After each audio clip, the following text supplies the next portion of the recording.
বান্দা যখন ফিরে আসে ভাইয়া, কেউ যখন তওবা করে, ভুল বুঝতে পারে, আবার নতুন করে আল্লাহর কাছে ক্ষমা প্রার্থনা করে, কসম খোদার আল্লাহ তাআলা ভীষণ খুশি হয়। হাদিসে আছে আল্লাহর কোনো বান্দা যখন তওবা করে, আল্লাহ তখন ফেরেশতাদেরকে বলে, আমার ফেরেশতারা 7 আসমান আর জান্নাত সাজিয়ে দাও। ফেরেশতারা জান্নাত সাজায়, আসমান সাজায়। ফেরেশতারা ডেকে বলে, রব্বুল আলামিন কি হলো যে কারণে আসমান সাজাইলেন, জান্নাত সাজাইলেন? রব্বুল আলামিন তখন বলে, আসলাহাল আবদু মাওলাহু, এক ভেগে যাওয়া গোলাম আজকে তার মনিবের সাথে সম্পর্ক ঠিক করে ফেলেছে। আল্লাহ আল্লাহ বলে, আমার এক গোলাম আমার থেকে ভাইগে গেছিল রে, অনেক দিন ওই আমারে সেজদা দেয় নাই, আজকে দিছে। অনেক দিন সে আমারে ডাকে নাই, আমি খুব কষ্ট পাচ্ছিলাম। আমার বান্দা আমার হাতে গড়া, আমার দেওয়া নাক, চোখ, কান, আমার দেওয়া জবান, আমার দেওয়া জিহ্বা, আমার গড়া বান্দা আমারে ভুলে আমার থেকে ছুটে গেছে। আজ আমার সেই ভেগে যাওয়া বান্দা আমার কাছে ফিরে আসছে। লাল্লাহু আশাদ্দু ফারাহান বিতাওবাতি আবদি, নবী সাল্লাল্লাহু আলাইহি সাল্লাম বলেন, আল্লাহ তাআলা ভীষণ খুশি হয় বান্দা যখন তওবা করে। এজন্য যুবক ফিরে আসো, নওজোয়ান ফিরে আসো, নিজের ক্ষতি করো। আমি প্রত্যেক দিন বলি ভাইয়া, তুমি মরে গেলে হ্যাঁ পৃথিবীর কিচ্ছু আসবে, এই বন্ধুরা ধোকা ধোকা। একটা ফোলা ফাইন, তুমি মরলে খানা বন্ধ করতাম, কসম খোদা। তুমি লিখা নাও, তোমার একটা ফ্রেন্ড এক লগে যদি বইয়ে বইয়ে বিড়ি খায়, তোমার লগে গাঞ্জা খায়, ফুটটা খায়, বাবা খায়, মদখোর, গাঁজাখোর, একসাথে বইয়া উলঙ্গ ছবি দেখো, ওই জানোয়ারে জিজ্ঞেস করো বলে, আমি মরলে আমার ঠ্যাংটা ভাঙলে তুই একবেলা খানা বন্ধ রাখবি। কথা বুঝেন নাই? ধোকা ধোকা, এগুলো ধোকা। ওরা কেউ থামবে না। আরে আপন বাপ মরলে যেই সন্তানরা দিনের বেলা দাফন কাফন করছে, তারা কি সেই সন্তানরা, আপন সন্তানরা রাতের বেলা ভাত খায় না? কথা বলেন না কেন?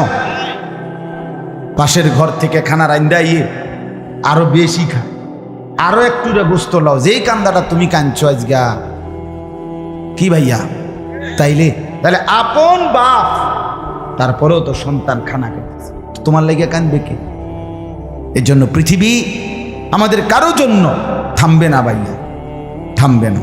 সামনের গাড়ি অ্যাক্সিডেন্ট করে, পেছনের গাড়ি অপেক্ষা করে না, পাশ কাইটা কাইটা চলে যায়। জ্যাম বাজ্যা গেলে আরো চিৎকার শুরু করে, আরে লোক মরে গেছে, আরে মরলে মরুক বেটা, রাস্তা ক্লিয়ার করতে কও। ঠিক কিনা বলেন না কেন? তোর বেটা বেটা কেডা মরছে না মরছে বেটা, এর লেগে বুঝি মানুষের রাস্তা আটকায় রাখবে, মানে এই যুক্তি দেখা।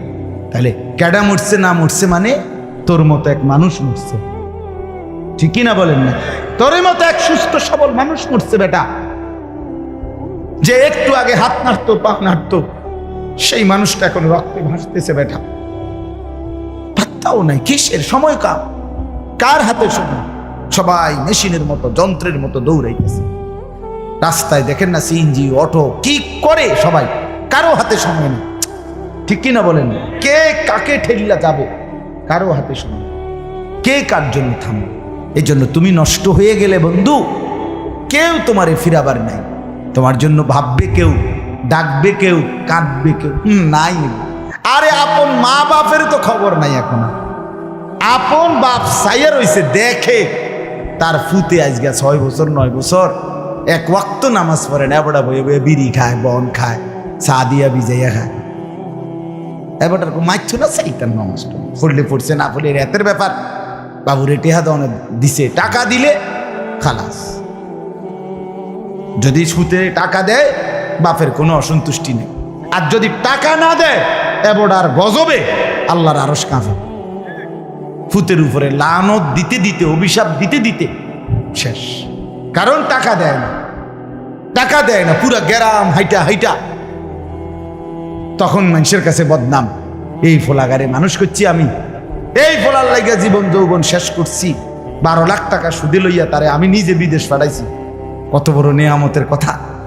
বেশরম মানুষ সুদে টাকা লইয়া আবার মানুষের দ্বারে কও এত বড় হারাম কইরা আবার কইতেছ, হ্যাঁ 12 লাখ টাকা দিয়ে ফলা বিদেশ ফাড়াইছি আমি, কিস্তি লইছি আমি, সুদে লইছি আমি, আর অন ফলা গাও একটা টাকা দেয় না।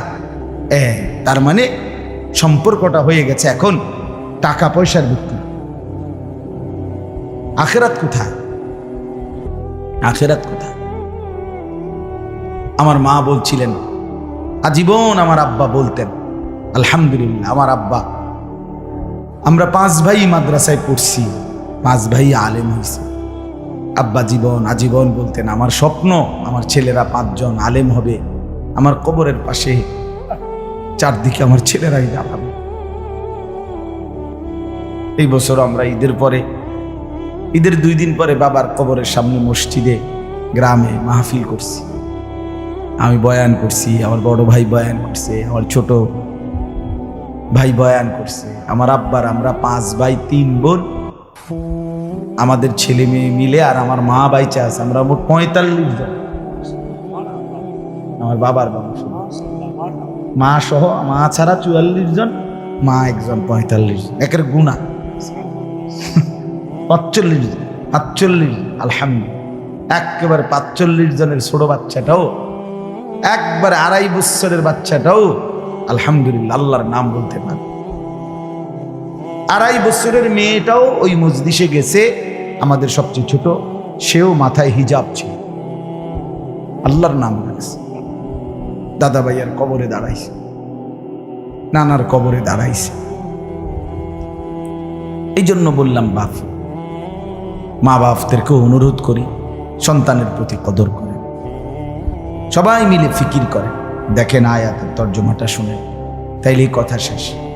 আল্লাহ তাআলা বলেন 25 নম্বর পারা কোরআনুল কারীমের 43 নম্বর সূরাটার এই সূরার 7টা আয়াত, ব্যাখ্যা লাগবে না, শুধু তর্জমা শুনে তাইলেই বুঝবেন। আল্লাহ বলেন 74 নম্বর আয়াত থেকে পড়ছি,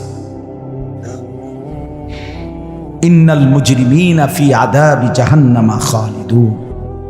আল্লাহ তাআলা বলে নিশ্চয়ই পাপীরা জাহান্নামের আযাবে চিরস্থায়ী থাকবে। ইন্নাল মুজরিমিনা ফি আযাবি জাহান্নামা খালিদুন, নিশ্চয়ই পাপীরা জাহান্নামের আযাবে চিরস্থায়ী থাকবে। কতদিন? এবার আল্লাহ আবার ব্যাখ্যা করে বলে, বান্দা বুঝেছো?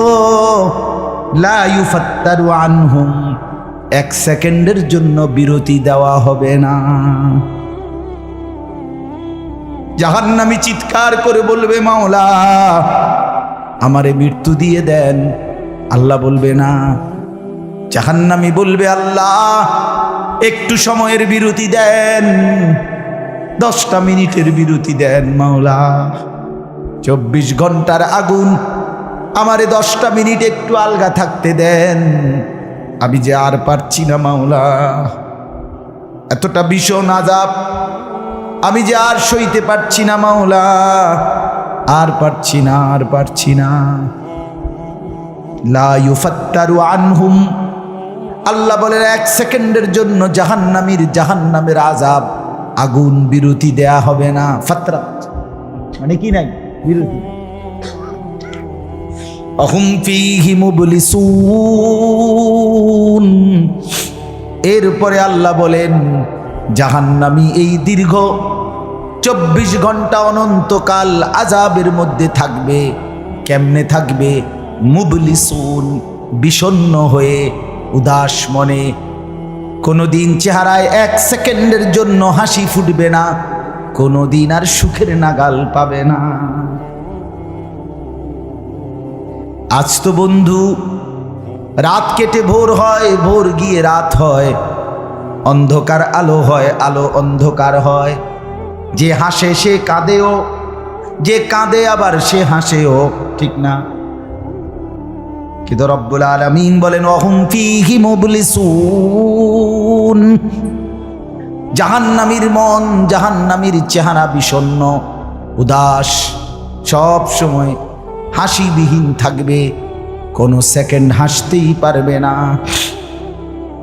এবার আল্লাহ নিজে বলবেন, মলিন চেহারা দেখে জাহান্নামীকে, জাহান্নামীর চিৎকারে আল্লাহ নিজেই বলবেন, ওমা যালামনাহুম, জাহান্নামী নাফরমান, আমি কিন্তু তোর উপরে মোটেই জুলুম করি নাই। আমি রাতও দিয়েছি বান্দা, দিন দিয়েছি, আমি সুযোগ দিয়েছি, সময় দিয়েছি। 8টা বাজে এশার আজান হয়েছে, এখন বাজতেছে রাতের 11:30। তাইলে আমি কিন্তু হায়াত 3.5 ঘন্টা তো দিয়েছি। আর 4 এশার নামাজ পড়তে তো 3.5 ঘন্টা সময় লাগে না? লাগে। আমি তো ফজরের ওয়াক্ত আসার পরে ওয়াক্ত শেষ হওয়া পর্যন্ত প্রায় 1.5 ঘন্টা সময় দিছি। 4 রাকাত নামাজ পড়তে তো 1.5 ঘন্টা লাগে না? আমি তো জোহরের আজান হওয়ার পরে জোহরের ওয়াক্ত প্রায় 2.5 ঘন্টা, 2 ঘন্টা তো দিয়েছি। জোহরের নামাজ পড়তে তো বান্দা 2.5 ঘন্টা লাগতো না? হ্যাঁ। আসরের নামাজ 4 রাকাত নামাজ পড়তে তো 1.5 ঘন্টা লাগে না? তাহলে বলো না বান্দা, আমি কি কোনো জুলুম করেছি কিনা বলো? ওমা যালামনাহুম, আমি বান্দা নাফরমান, আমি কিন্তু তোমাদের উপরে, তাদের উপরে জুলুম করি নাই। ওয়ালাকিন কানু হুমুজ জালিমিন। আল্লাহ বলে, বরং নাফরমান জাহান্নামী, তুই নিজেই নিজের উপরে জুলুম করেছিস। তুই আমার রাতকে গান বাদ্য আর সিনেমার নর্তকীর নাচ গান আর উলঙ্গ ছবিতে শেষ করে দিয়েছিস। তুই আমার দিনকে গুনাহ, সুদ, ঘুষ আর অবৈধ উপার্জনের পিছনে শেষ করে দিয়েছিস। নিজেই জুলুম। এবার শুনেন, এবার আল্লাহ তাআলা বলে, জাহান্নামী, এবার শুনেন, আল্লাহ যখন এটা বলবে, জাহান্নামী এই ভীষণ আযাবে একটা বিরতি নাই। এবার জাহান্নামের ফেরেশতাকে ডাক দিবে। জাহান্নামের দায়িত্বে প্রধান যেই ফেরেশতা, ওনার নাম মালিক। ওনার নাম কি? মালিক ফেরেশতা। এই কোরআনে ওনার নাম ডাইরেক্ট এখানে আছে। জাহান্নামী বলবে, ওয়ানাদাউ ইয়া মালিক লিয়াকদি আলাইনা রাব্বুক। ওহো, আল্লাহ বলে, জাহান্নামীরা, জাহান্নামের ফেরেশতা মালিককে ডাক দিবে, ইয়া মালিক, হে মালিক শোনো না, ফেরেশতা একটু শোনো না। লিয়াকদি আলাইনা রাব্বুক, ফেরেশতাকে বলবে, ফেরেশতা তোমার রব, তোমার আল্লাহকে একটু বলো না, এমন কষ্টের আযাব না দিয়ে আমারে চিরতরে একবারে শেষ করে দিতে, আমি যে আর পারছি না। লিয়াকদি আলাইনা রাব্বুক, বলো না ফেরেশতা, তোমার মাওলাকে বলো না, তোমার রবকে বলো না আমারে একদম শেষ করে দিতে, আমারে মৃত্যু দিয়ে দিতে, আমি যে আর পারছি না। কেমনে সইব এত গরম, কেমনে সইব এত আযাব? ফেরেশতা তখন বলবে, ক্বালা ইন্নাকুম মাকিসুন। ফেরেশতা বলবে, না নাফরমান পাপী, এই জাহান্নামী তোকে অপেক্ষা করতে হবে, মৃত্যু হবে না। আল্লাহ বলবেন, লাকাদ জিনাকুম বিল হক, আমি তো বান্দা সত্যের বাণী, সঠিক বাণী বারবার তোমার কাছে নিয়ে এসেছিলাম। একবার বেলায়েতুল্লাহ বলছে, একবার আনিসুর রহমান বলছে, বারবার বারবার বারবার আমার কত বান্দা দিয়ে, কত ইমাম, কত খতিব, কত আলেম, কত বুজুর্গ দিয়ে আমি তো সত্যের বাণী, কোরআনের বাণী, এই জাহান্নামের কথা বারবার তোর কাছে বলাইছিলাম বান্দা। ওয়ালাকিন্না আকসারাকুম লিল হাক্কি কারিহুন, কিন্তু তোমরা তো অধিকাংশই আমার সত্যের আহ্বান, আমার কোরআনের আহ্বানকে অপছন্দ করেছ। পাত্তা দিস এত বাদ দিস হুজুর ভাই, তার কই বই মাতিস আছে আছে না এমন ব্যর্থ মিজলো কথা বলে না। অনেক বুড়া মানুষও আছে, বুড়া মানুষ। আর রাখো হুজুররা যত কয় এত না, কিছু কইতে লাগলে বাড়াইয়াও কয় বেটা হুজুররা বেটা। কথা বলেন না কেন? হ্যাঁ, আরে রাখ, আল্লাহ ভরসা বেটা, আল্লাহ ভরসা কিতা, আল্লাহ ভরসা কিতা মানে আল্লাহ কি, আল্লাহ কি হিসেবে ভরসা আমি এটা আবার বুঝাই। এখন আল্লাহ বলছে বান্দা তুমি বিড়ি খাইতে থাকো আমি ভরসা। হ্যাঁ, এমনি আল্লাহ কইছে নাকি? তুমি টেলিভিশনে নাচ গান প্রত্যেক দিন বিকালে নর্তকী দেখো আমি ভরসা, এটা নিয়ে আল্লাহ কইছে। তো আপনি কিতা কইলেন? কি আল্লাহ ভরসা কিতা, কি বুঝাইতে চাইলেন? হ্যাঁ, আল্লাহ ভরসা মানে কি? মানে আপনি গুনার উপরে মৃত্যু পর্যন্ত টিকে থাকবেন আর আল্লাহ ভরসা, এটাই না? নবী সাল্লাল্লাহু আলাইহি সাল্লাম সুপারিশ করবেন মানে কি? নবীজি সুপারিশ করবেন এই কথার অর্থ কি? এই কথার অর্থ এই যে উম্মত, তুমি বিড়ি সিগারেট মদ জুয়া চুরি ডাকাতি জিনা ব্যভিচার নাচ গান সুদ ঘুষ তোমার যে দুর্শল্যে কুলায় মৃত্যু পর্যন্ত শেষ মুহূর্ত পর্যন্ত তুমি করতে থাকো, আমি সুপারিশ করে করে তোমার বেহেশতে দিলাম, এই তো অর্থ না? তো কি তা আপনি বলেন আমারে কি আসলে কি? আরে মুসলমান খুব বেশি খামখেয়ালি, খুব বেশি খামখেয়ালি। এবার দেখেন একটা শক্ত কথা আল্লাহ বলছে, আম আবরামু আমরান ফাইন্না মুবরিমুন। আল্লাহ বলে জালেমরা পাপীরা তোরা আমার আযাব থেকে বাঁচবার কোনো ব্যবস্থা করেছো কিনা তোমরা ঠিক করো। ফাইন্না মুবরিমুন, আমি তোমাগরে কেমনে ধরবো শাস্তি দেব কি কি এগুলো আমি আল্লাহ আমারগুলো ঠিক করে ফেলেছি। যে আম আবরামু আমরান, তারা কি কোনো ব্যবস্থা করেছে কিনা জিজ্ঞেস করেন। ফাইন্না মুবরিমুন, আমার ব্যবস্থা আমি করে রাখছি। বুঝেন নাই কথাটা? আল্লাহ বলেন আমার শাস্তি দেব কি কি, আমার আযাব দেব কি কি, আমি সব ঠিক করে রাখছি জাহান্নামে। তুমি বান্দা বাঁচবা কেমনে তোমারটা তুমি ঠিক করছো কিনা বলো। এবার শেষ আয়াত, আম ইয়াহসাবুনা আন্না লা নাসমাউ সিররাহুম ওয়া নাজওয়াহুম। আল্লাহ বলে নাফরমান পাপীরা জালেমরা দুশমনরা মনে করে আমি তাদের গোপন কথা অন্ধকারের গোপন পরামর্শ একেবারে চুপচাপ নিরিবিলি কথাগুলো আমি শুনতে পাই না। কারণ ইয়ারফোন লাগাই রাখছে না, মা কানের মধ্যে দুইটা বল্টু লাগাইলে তার আল্লাহ শুনে না, কথা কয় না। হ্যাঁ, আল্লাহ জিজ্ঞেস করছে তুমি এই ভাবছো না তুমি যে কানের মধ্যে গান শুনবার টাইমে ইয়ারফোনের বল্টু লাগাইয়া রাখো, তুমি মনে করছো না ফরমান মাইনসে না শুনে না, তো মাইনসে যখন শুনে না আমিও শুনি না নাকি? জবাব দেন, ওই যুবক বলো না মিয়া, মাটির নিচে কিংবা অন্ধকারে অথবা একাকী কোনো গোপন জায়গায় তুমি যেই অসভ্যতা করছো, যেই ভিন নারীর সাথে কথা বলছো, বন্ধুদের অসভ্য আড্ডা দিচ্ছ, তুমি মনে করছো গ্রামের কেউ দেখে না, গ্রামের কেউ জানে না। আল্লাহ বলে তাহলে তুমি কি এই ভেবেছ যে আমি আল্লাহও জানি না? বালা, হ্যাঁ আল্লাহ বলেন আমি জানি, আমি শুনি, আমি দেখি। আর ওয়ারসুলুনা লাদাইহিম ইয়াকতুবুন, আমার পক্ষ থেকে মনোনীত ফেরেশতা ডান কাঁধে বাম কাঁধে তারা কিন্তু সাথে সাথে 24 ঘন্টা ইয়াকতুবুন লিখতেছে লিখতেছে লিখতেছে লিখতেছে কি না বলেন? ডান কাদের আর বাম কাদের ফেরেশতাকে তুমি তোমার থেকে আড়াল করবা কেমনে? বলেন না কেন? কেমনে আড়াল করবেন? সুযোগ আছে কারো?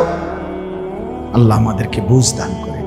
অতএব বাপ, জাহান্নামীর আত্মচিৎকার শুনলেন আপনি, জাহান্নামী আল্লাহকে ডাকবে, জাহান্নামী ফেরেশতাকে ডাকবে, জাহান্নামী একটু আযাবের হালকা করতে চাইবে, জাহান্নামী মৃত্যু কামনা করবে, জাহান্নামী কতভাবে যে বাঁচতে চাইবে, কিন্তু কসম আল্লাহ বাঁচতে পারবে না। এজন্য দয়া করে রাত গভীরে মেহেরবানি করে চলেন প্রত্যেকে, ইনশাআল্লাহ সিদ্ধান্ত নিন। শেষ পর্যন্ত যে কয়জন যুবক টিকে রইলা, বসে রইলা, ভাইয়া তোমাদের কাছে অনুরোধ, আজকের থেকেই বদলাও ভাইয়া। আগামী দিনে মুসলমানের জন্য, ইসলামের জন্য খুব বেশি যুবকের দরকার। তোমরা না আগাইলে, তোমরা না ফিকির করলে আগামী দিনে ইসলামের জন্য লড়বে কে? বা সারা পৃথিবী ইসরায়েলের ইয়াহুদিদের জুলুম অত্যাচার এখনো তো শেষ হয়নি। সেই গত বছর অক্টোবর মাসে ফিলিস্তিনের মুসলমানদের উপরে বোম্পিং অত্যাচার শুরু হয়েছে। অক্টোবর, নভেম্বর, ডিসেম্বর, জানুয়ারি, ফেব্রুয়ারি, মার্চ, এপ্রিল, আজকে 7 মাস চলতেছে, এখনো বন্ধ হয়। আজকে 7 মাস যে মানুষগুলো, যাদের কোনো ঠিকানা নাই, নারী, পুরুষ, বাচ্চা, কোলের বাচ্চা, বলেন ভাইয়া 7 মাস তারা কি পরিমাণ মানবেতর জীবন যাপন করতেছে। এই রমজানেও ফিলিস্তিনের মাসুম বাচ্চা খাবারের অভাবে, ইফতারের অভাবে ঘাস চাবাইছে। এটাও তো ছবি আসছে, ঘাস চাবাইছে। আমার বাচ্চাটা 2.5 বছর, একটা মেয়ে আমার সাথেই ঘুমায় রাত্রে, প্রায় সময় রাত্রে উঠা এই 2 ঘন্টা 2.5 ঘন্টা হঠাৎ উঠে খাবো, পানি খামো, পানি খামো। আমি সবসময় আমার বালিশের পাশে, খাটের পাশে পানি রাখি হেলবে। তাহলে আমার এই ছোট্ট মাসুম বাচ্চা যখন পানি চায়, আমি তাকে পানি দিই। ফিলিস্তিনের এই ছোট বাচ্চা যদি তার মার কাছে পানি চায়, সে মা কোত্থেকে পানি দিবে? হ্যাঁ, আমার ছেলেটা 6 বছর 7 বছরের, ওরা দুইজন, এই ছোট মেয়েটা আর এই ছেলেটা সারাক্ষণ বাসায় এই একবার এটা খাই, এটা খামো, ওইটা খামো, ওইটা। আমার এই কত সময় ফোন দিয়ে, আবু এটা আইন নাই, ওইটা আইন। ওই দিন রাতের বাজে 1টা-1:30, আবু মালটা আইন। আমি 1 কেজি মালটার জন্য 3 বাজারে গেছি, রাতের বাজে গেছে 1:30-2টা, কোথাও দোকান খোলা নাই। আমি দেখলাম বাসায় আমার ছেলেটাও মেয়েটাও, এই ছোট, কসম আল্লাহ, আমি গেট খুলছি, দরজা আমার জন্য দৌড়ে দাঁড়ায় আছে, ওই মালটা আনছি না। আমি জড়ায় ধরে বললাম যে আব্বা কোথাও পাই নাই, একটা দোকানও খোলা নাই। মানে আমি তো জানি সকালে আনতে পারবো, ঠিক না, শুধু রাতে আনতে পারি নাই, এটাই আমার কাছে এতটা কষ্ট লাগছে। তো যেই বাবা, যেই মা ওই মাসুম বাচ্চাদেরকে আজকে 7 মাস খাবার দিতে পারে না, ওই বাচ্চাটা, ওই বাবার কলিজার কি হালাত। এমন পরিণতি যদি আমাদের হয়, এমন পরিণতি যদি তোমার ছেলের বেলায় হয়, বলো যুবক, তোমার বিয়ের পরে থেকে যদি শুরু হয়, তোমার বাচ্চা হওয়ার পর থেকে যদি শুরু হয়, তখন কি হবে? এজন্য আল্লাহকে নারাজ না করো, আল্লাহকে নারাজ না করো। দয়া করে ফিরতে চাই, আমরা ফেরাইতে চাই, নিয়ত করি ইনশাআল্লাহ। ঠিক আছে না? ইনশাআল্লাহ নতুন করে ভাবো, সবাই একসাথে ভাবা পারবা না। যেই যুবকদের ফিকির আছে, বুঝ আছে, দিমাগ আছে, তুমি নামাজ পড়ো, ইনশাআল্লাহ ভালো হবে। তুমি মোবাইল প্রয়োজনে ব্যবহার করো, যার যেটুকু প্রয়োজন এটুকুই বলো। শুধু শুধু নারীর ছবি, নাচ, গান, অস্থির দৃশ্য, কোনো দরকার নাই। আর হিম্মত করে নামাজ, যে মরি বাসি, এত বেজ্জতি কথা শোনার চাইতে, এত কষ্টের চাইতে, পরকালের অশান্তির চাইতে নামাজ পড়বো আমরা। দেখবেন ছেলেরা, তোমরাও হিম্মত করে শুরু করলে 5 ওয়াক্ত নামাজ ওষুধের মতোই মনে করো না, বিষ ওষুধ, তিতা ওষুধের মতো।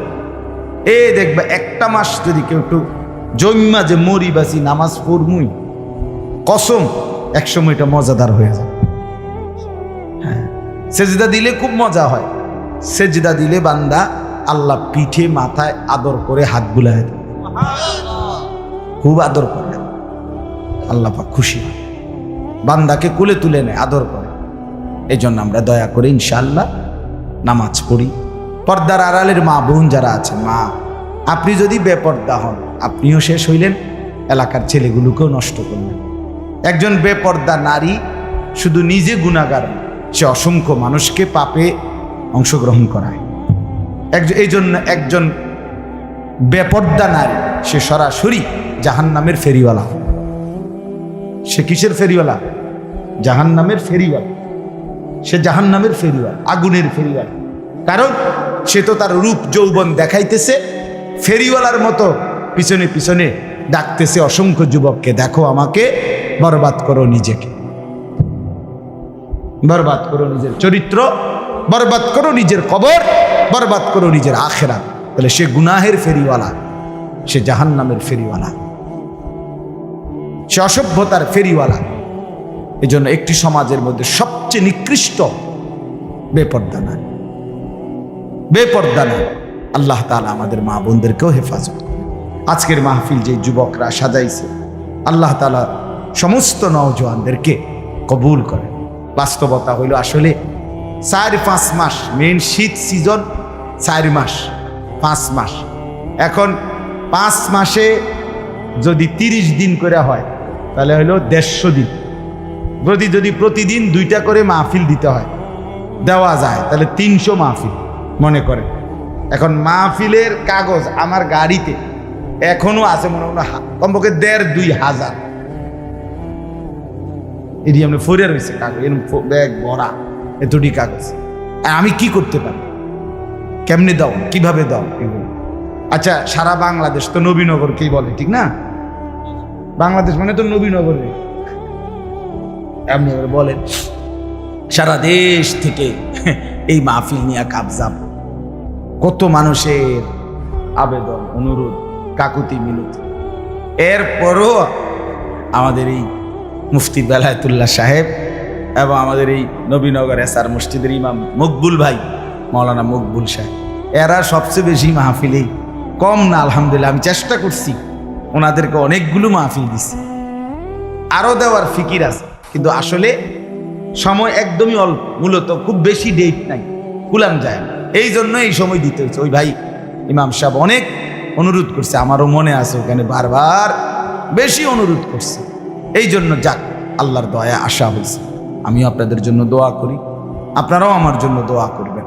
আল্লাহ তাআলা আমাদের সবাইকে মিলেমিশে দ্বীনের কাজে অংশগ্রহণ করার তৌফিক দান করেন।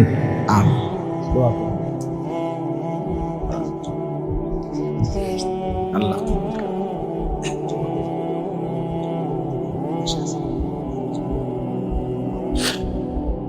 অনেক কষ্ট করে প্রবাসী যে বিদেশি ছেলেরা, আমি নিজ চোখে দেখি। এইবারও আমি উমরায় গেছি, যে রমজানে, এই রমজানে আমি প্রবাসী ভাইদের রোমে রোমে গেছি, বয়ান করছি। 12 জন, 14 জন, 16 জন, 20 জনের রুম হালাকা। এবার বেলা যে হালাকা কাকিয়া, ওখানে গিয়েও বয়ান করছি। এবার এই আমগো প্রবাসী বাংলাদেশি ভাই, আর এই অনেক কষ্ট করে, 12 ঘন্টা 14 ঘন্টা ডিউটি করে।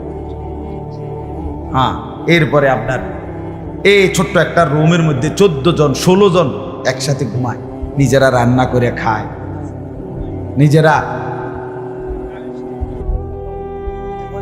ঠিক আছে, কথা হবে ইনশাআল্লাহ। হ্যাঁ, এই জন্য এরা অনেক কষ্ট করে। এই কসবার এক ছেলে, আমি এক মাস এবার আমার এইবার রমজানে জড়ায় ধরা আমার কানছে অনেক, বিদেশ মক্কায়। ছেলেটা আমারে বলতেছে, হুজুর আমি 8 বছরে আজকে বিদেশ করি, এই 8 বছরে কোনোদিন এই বিদেশে একজন ভালো ডাক্তার কোনো শরীরে কোনো রোগ সুখের জন্য দেখাইনি। কয়েকজন ডাক্তার যদি দেখাই তাহলে হেরার যে ওষুধ টষুধ দিবে আমার 15-20 হাজার টাকা চলে যাবে খরচ। তাইলে আমি বাড়ির টাকাটা পাঠামু কেমন?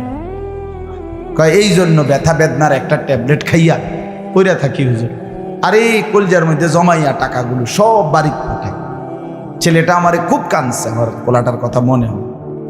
সে আমারে বলছে, হুজুর আমি আজকে 8 বছরের কসম আল্লাহ, এই মক্কায় বলতেছি, সুখ নিজের আনন্দ বলতে কি জিনিস আমি আজকে 8 বছরে কোনোদিন দেখিনি। সবটা দিয়ে দিছি পরিবারের জন্য, মানে বাড়িতে, শুধু কোনো রকম মানবেতর, কোনো রকম মানে কোনো রকম জিন্দিগিটা কাটাই, বিদেশে পড়ে আছি আমি। কিন্তু এরপরে বাবা, এতটা কষ্টের টাকা পাঠাবার পরে যেই স্ত্রী, যেই বিবি বাজারে বাজারে ঘুরে, বেপর্দা ঘুরে, মোবাইলে সারা দিন রাত পড়ে থাকে, স্বামীর পবিত্র আমানত, নিজের ইজ্জত, নিজের সতীত্ব নষ্ট করে, পরকিয়া, ভিন কোনো পুরুষের সাথে অবৈধ কোনো সম্পর্ক করে, তার মতো অসভ্য, নির্লজ্জা, বেহায়া, অসভ্য নারী আল্লাহর জমিন আর কেউ হইতে পারে। তোর জন্য বেটি, তোর ছেলেটার জন্য, বাচ্চাগুলোর জন্য, এই ছেলেটা, এই পুরুষটা আজকে 6টা বছর, 8টা বছর, 12টা বছর বেটা বিদেশের জমিনে পড়ে আছে, আর বিনিময়ে তুই নিজের জিন্দেগি নষ্ট করে দিলা, স্বামীর পবিত্র আমানত নষ্ট করে দিলা তুমি। এই জন্য দয়া করে, আমার কথাটা যদি একটু শক্ত হয় মাফ করে দিয়ে নামো, কিন্তু প্রবাসীর বিবিদেরকেও বলি, বোন দয়া করে নিজের ইজ্জত আব্রু সতীত্ব, নিজের চরিত্রের হেফাজত কষ্ট করে হলেও, আপনার জন্য স্বামী বেচারা কষ্ট করে, আপনিও তার জন্য কষ্ট করেন, মিলেমিশে সবর করিলে, চরিত্রের হেফাজত করিলে একদিন দুইজনই জান্নাতি হবে। ছেলেরা যারা তোমাদের বাপ বিদেশ, তোমরাও ভাইয়া একটাবার দেখে আইসো কি কষ্ট করে। এই জন্য দয়া করে কষ্টের এই রক্ত পানি করা টাকা শুধু শুধু মোবাইল টিপ্পা, উলঙ্গ ছবি দেখা, নর্তকীর নাচ গান দেখে ভাইয়া নষ্ট করো না। এত বড় জুলুম বাপের উপরে কইরো না, আল্লাহ সইবেন। এত বড় জুলুম কইরো না, একদিন তুমি কষ্ট পাইবে, একদিন তোমার উপরে এই মুসিবত আসবে। আল্লাহ আমাদের ছেলেদেরকেও হেফাজত করে। মসজিদের কাজ আমি নিজেও দেখছি, আলহামদুলিল্লাহ মসজিদের কাজ চলতেছে। দয়া করে সবাই মিলে মসজিদের দিল খুলে দান করবেন। মনে রাখবেন, হাদিসের মধ্যে আছে, আল্লাহ নবী সাল্লাল্লাহু আলাইহি সাল্লাম বলছেন, ইসরাফিল যখন ফু দিবে কিয়ামতের দিন, সব কিছু ধ্বংস হবে, হবে কি না? কথা বলেন না। ইল্লাল মাসাজিদ, নবীজি বলছে মসজিদ ব্যতীত। ইসরাফিল ফু দিলে আসমান জমিন চন্দ্র সূর্য ঘর বাড়ি দালান বিল্ডিং পাহাড় নদী সব চুরমার হয়ে যাবে, মসজিদ ভাঙবে না। বোতলে মসজিদ কি হবে? এক মসজিদ আর এক মসজিদের সাথে লাগবে, মিশবে আর কি, মিশা সব মসজিদ কাবা ঘরের সাথে মিলবে, একসাথে আল্লাহর ঘর কাবা সহ একসাথে সবগুলো জান্নাতে চলে যাবে। এরপর এই জন্য মসজিদের দান যে করলেন, আপনি মসজিদে টাকা পয়সা দান করলেন, যে এই মসজিদটা আপনি বেশ দিকে দেখবেন, আর এই যে আমরা গ্রামের মসজিদ, বুঝেন নাই? এই জন্য মসজিদের দান শেষ হয় না, মসজিদের দান কি হয় না, শেষ হবে না। আপনি দিয়ে যাবেন, এ আগে দিছেন আবার দিবেন, সামনেও দিবেন, ঠিক আছে ইনশাআল্লাহ।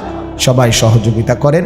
ভবিষ্যতেও ছেলেরা তোমরা নিজেদের এই মাহফিল আন্তরিকতার সাথে মিলেমিশে চালু রাখো, চেষ্টা করবা। আমরাও যদি কখনো আবার সুযোগ পাই আসার চেষ্টা করব। আরও ওলামায়ে কেরাম বেলায়েত ভাইয়ের সাথে কথা বললে ফিকির করে দেবে ইনশাআল্লাহ, চেষ্টা করে দেবে। আল্লাহ তাআলা সবাইকে কবুল করে। আলহামদুলিল্লাহ।